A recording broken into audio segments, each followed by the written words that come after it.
Morning Show. Exactly 15 minutes to the top of the hour here on the Super Morning Show. I am Daniel Dazi here with Uncle Ebo White bringing us food for thought. Good morning, Uncle Ebo. Good morning. I understand you are still jet lagged. Yes, it was quite a long flight. From an imaginary journey. It was a crazy ride, right? Crazy. When I woke up, I was like, no. No, those journeys are always difficult to come back from. You know, particularly because you don't even need to enter the plane to come back. You can be on the streets of London and you open your eyes and you are in a bed at Spintex. Okay, but before you come, Food for Thought is brought to you by, Rover1 Productions. Join us as the National Theatre on the 1st, 2nd, 8th and 9th of September to toast out the old and cheer in the new Roverman decade. It's a crazy ride and you can't miss it. Stand by for further details. This morning, Uncle Bo, we want further details. Well, crazy ride is going to be crazy. Please come with an open mind. Come to expect a human being on stage, not a saint. Okay.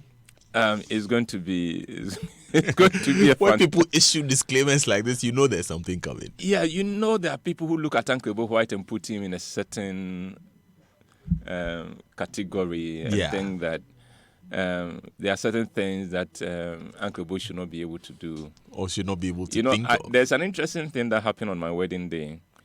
A girl I had worked with at SNET came to the wedding because she said she wouldn't have believed it if she hadn't been there that I would fall in love and marry.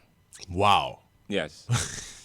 She wanted to see it for herself. She wanted to see it for herself. I'm sure she was satisfied. Well, she has seen it. I have also gotten into a bit of that where when I watch any of your plays and I'm laughing my head off, I always ask, so is it the same Uncle Ebo who wrote out these things? Like, are these your words or is it like a team that contributes? You know, one of the interesting experiences I had, we had put a certain joke in one of the plays. And this was a joke I had insisted on. And a patron comes to me and goes, Uncle Bo, Uncle when you I had them out, say, Wedgman.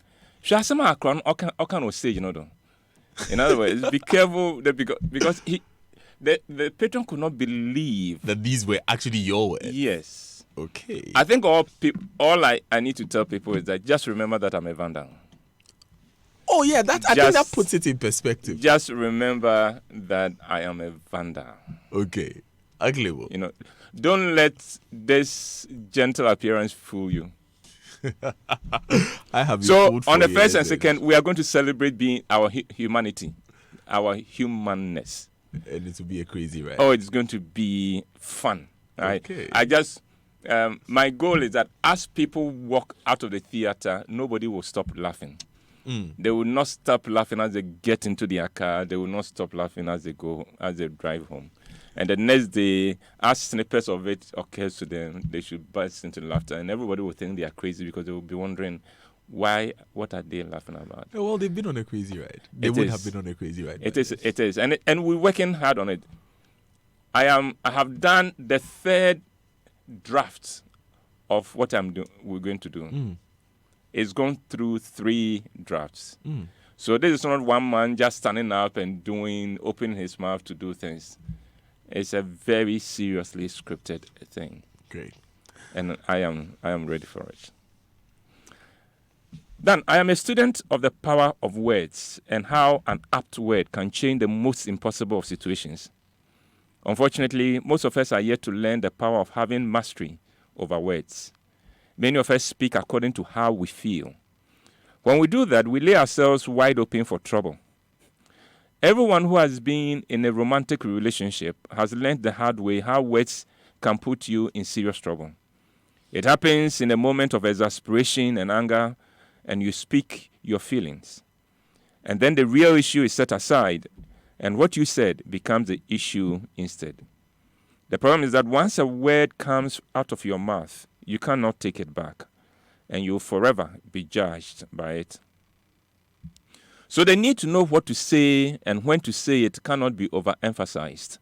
And this morning, To help us pick some tips on how to let our words serve us and not damn us, I bring you two of my biblical role models when it comes to how to use words.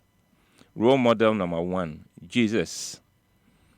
For most of his adult life, Jesus had to deal with the traps set for him by his enemies in the form of questions.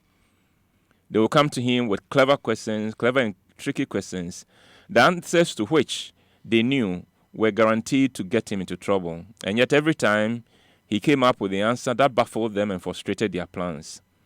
Let us look at just two examples. The Pharisees sent their disciples with the Herodians to Jesus with a trap in the form of a seemingly harmless question. The question was, is it right to pay the imperial tax to Caesar or not? The question was not the only interesting thing about this attempt to trap Jesus. It is important to note the involvement of the Herodians in the plot. The Pharisees and the Herodians were like two opposing parties. They did not get on at all. The Pharisees opposed the occupation of the Jewish land by Rome and opposed Herod as king of the Jews. The Herodians, on the other hand, supported King Herod and favored submitting to Herod and to Rome.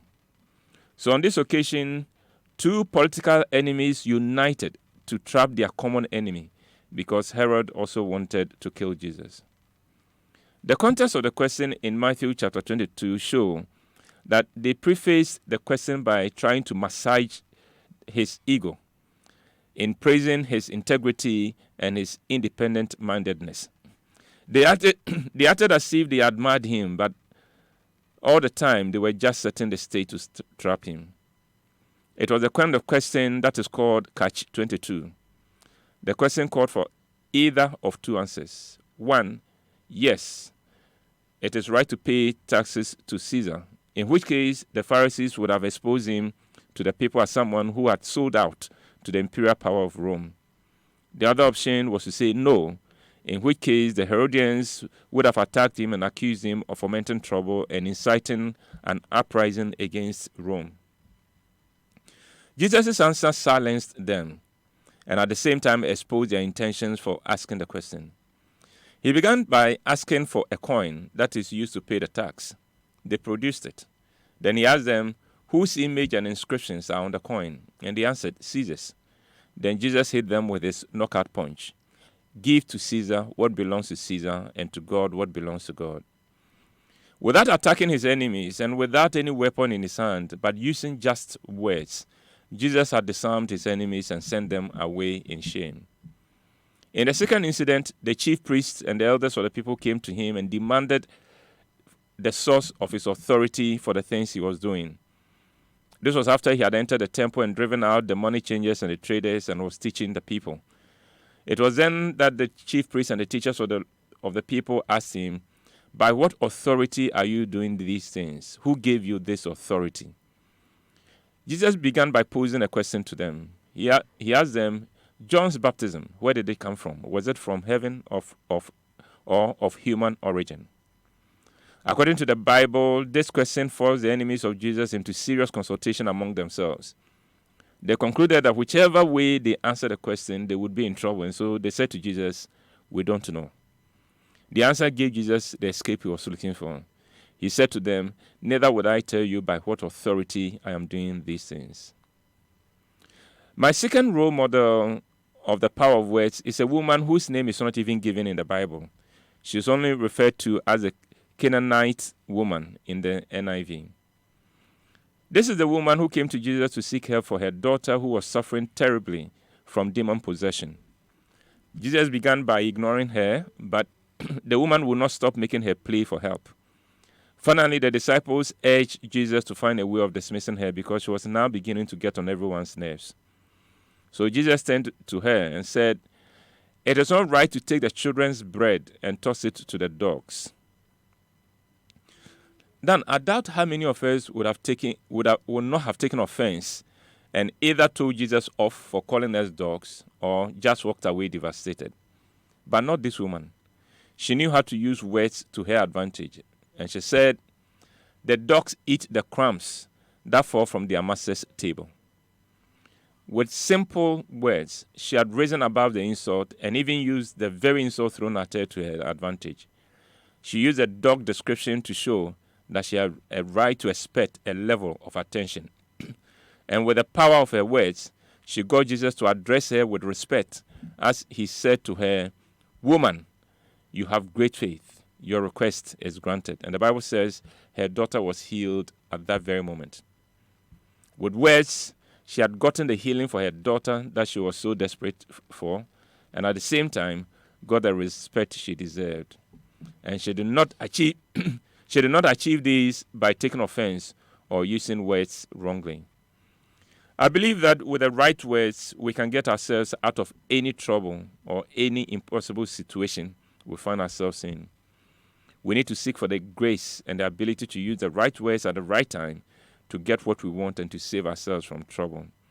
And answering anyone in anger or with petulance is not the right way to go. And then that is my presentation for this morning. Before I go, let me wish Enimwa a belated happy birthday. Yesterday was her birthday. Yeah.